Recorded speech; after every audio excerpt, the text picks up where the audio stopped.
Bienvenidos al canal educativo de la Escuela Militar de Medicina de México.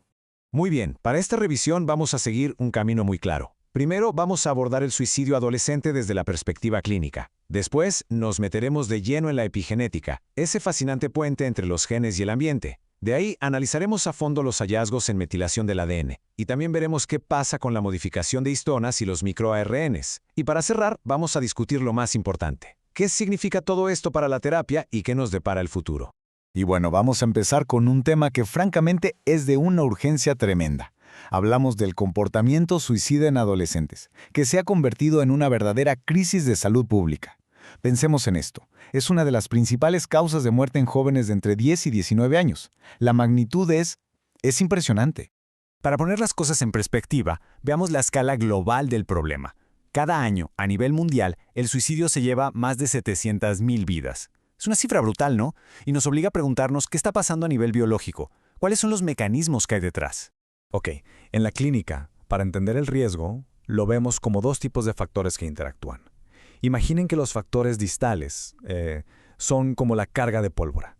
La predisposición genética, la adversidad en la infancia, ciertos rasgos de personalidad, es algo que está ahí, latente. Y luego tenemos los factores proximales, que son la chispa que enciende esa pólvora. Una enfermedad psiquiátrica, un evento estresante agudo, una crisis. Es justo en la interacción de esa carga y esa chispa donde surge el riesgo real. Y fíjense, dentro de esos factores distales hay uno que tiene un peso enorme: la adversidad infantil. La evidencia aquí es contundente. Haber vivido abuso o negligencia en la infancia básicamente duplica el riesgo de pensamientos e intentos suicidas más adelante. Actúa como si dejara una cicatriz, una especie de sensibilización biológica y psicológica que perdura. Entonces, ¿cómo es que una experiencia de vida, como esa adversidad infantil, se traduce en un cambio biológico tangible? Aquí es donde entramos al fascinante mundo de la epigenética. Este es el puente, el mecanismo molecular que conecta lo que vivimos con la forma en que nuestros genes se encienden o se apagan. Para definirlo de forma técnica pero clara, la epigenética son cambios duraderos en la expresión de los genes que no modifican la secuencia del ADN en sí. Piénsenlo como el software que corre sobre el hardware de nuestro genoma. No cambia el código base, pero sí decide qué programas se ejecutan y cuándo. Y lo más importante, estos cambios pueden ser reversibles.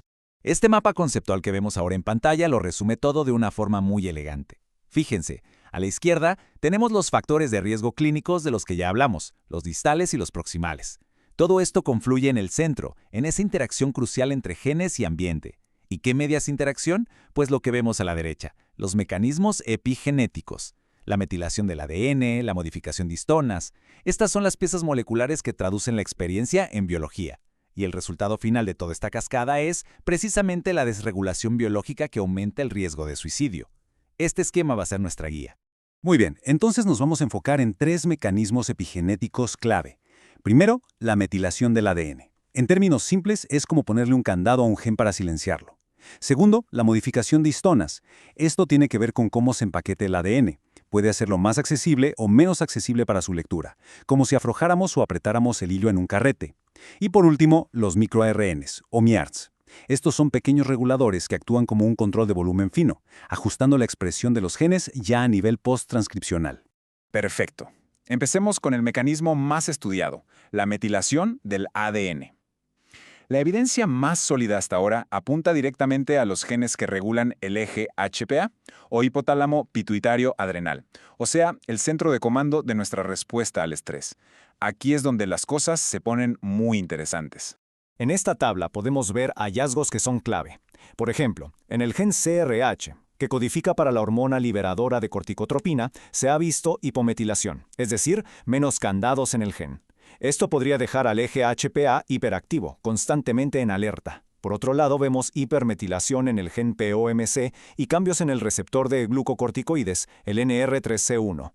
Si sumamos todo esto, el patrón es claro. Estamos ante una desregulación crónica y profunda del sistema de respuesta al estrés, todo orquestado a nivel epigenético. Pero ojo, la metilación del ADN no es la única pieza del rompecabezas. Para tener una visión completa, necesitamos ver qué pasa con los otros mecanismos. La modificación de histonas y los miARNs agregan capas de regulación y complejidad que son igual de importantes.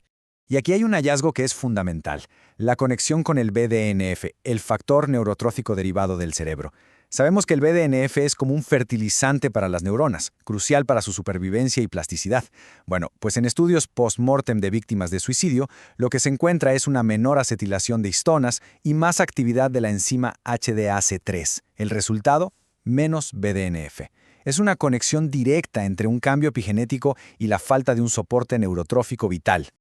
Ahora, hablemos de los microRNs. Si bien la investigación específica en adolescentes todavía está despegando, lo que sabemos de los adultos es sumamente revelador. Se han encontrado redes completas de miRNs alteradas.